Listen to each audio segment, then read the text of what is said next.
Censorship in Russia is gaining momentum, and while it is not yet possible to switch off the internet completely, it is very possible to make undesirable resources less accessible. For example, to reduce the download speed of YouTube by 40 and then by 70%. For the time being, we are talking only about desktop computers, said Alexander Hinstein, chairman of the State Duma Committee on Information Policy, Technology and Communications. There's still a VPN in the country, and those who wish can use it via VPN, but the more everything on the internet is switched off, the more time young people have to think. And if everything is switched off, they can go out into the street and overthrow the government. Hinstein called the slowdown of the video hosting service a first step against the, quote, anti-Russian policy of the YouTube administration. The State Duma assured that the innovations will not affect users of mobile devices. Experts believe that this is a matter of time. Technically, the authorities are probably ready to shut down or block YouTube. A year ago, Russian provider Rostelecom tested a special portal that is supposed to filter YouTube content for Russian users. The other day, a new YouTube killer was presented in Russia, made in the same style service platform, with immediate censorship. From the publication on Telegram channel, we can explain.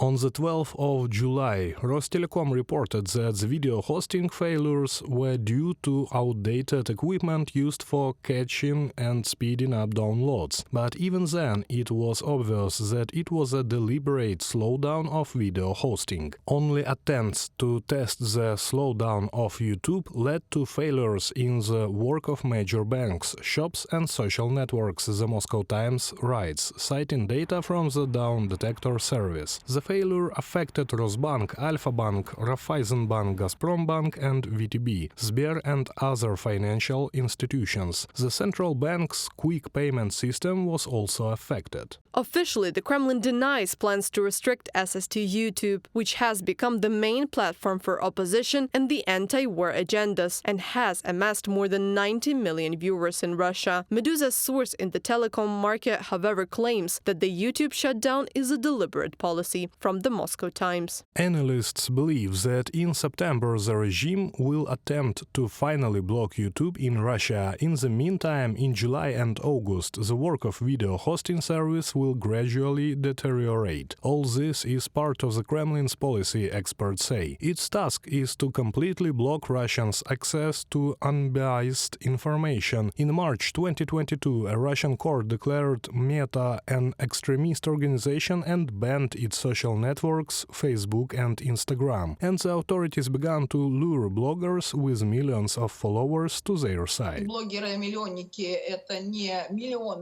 There are not many bloggers who have millions of followers, and the authorities immediately replace their earnings with their own. I'm talking about ordinary young people who spend quite a lot of time on the internet because they have no other life. They only have a virtual life left. Reported by Serhiy Kulyas, Victoria Smirnova, UATV News.